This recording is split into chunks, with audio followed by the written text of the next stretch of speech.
much do you also pay attention to like all of the tariff situation and how that can affect home building? As a real estate investor, I pay attention to everything, okay? Because at the end of the day, what are we doing? We're adding up math to identify a return to make decisions whether we want to do it or not, right? And if the cost of materials is going up, that has to be calculated into what we're willing to pay for a project. And once it's calculated into what we're willing to pay, it's going to affect the offer that we're willing to pay. An example of that is home appliances. So an average house, most people think we'll have, 3-4 appliances. The reality is it's on average about 10 to 15 appliances. So if you have 10 to 15 appliances that cost $30,000 and you have a 15 or 20% tariff on it, call it $5,000, right? And you do 100 flips a year, you're paying an extra $500,000 just in appliances.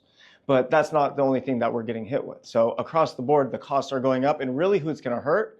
New home builders, first-time buyers. Luxury buyers, not really going to affect them. They're luxury buyers, right?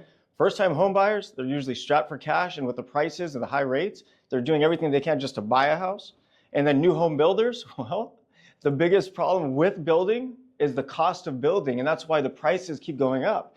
And what's going to happen, if it gets too expensive, the builders, just like they did after the Great Recession, they're going to stop building. So then what happens when builders stop building in a time when we have a housing shortage and we're in a housing crisis, right? Prices could go up.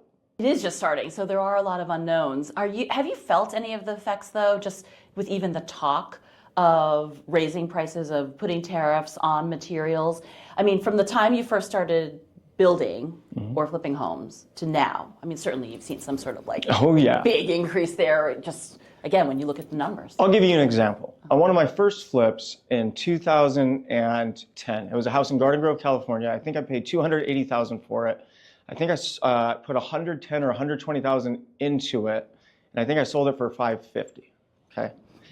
That same house today, I paid $280,000. I would probably have to pay $1 million for the house. To fix it up today would probably cost me $400,000. Wow.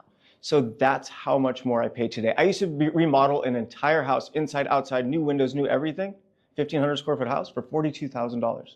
That same house today, less than 15 years later, cost me around $180,000, $190,000. Where are people getting the money? It's a great question. I'll tell you, a lot of people, they borrow against their homes at 3% interest rates. And then they spent all that money. And now they're stuck in their homes because they can't qualify, nor can they afford to move. So 80% of this country has interest rates that's so low, they can't move. And if they can't move, they won't move, which means we have another housing issue. We have no inventory. And then if prices keep going up and builders stop building, it becomes another issue.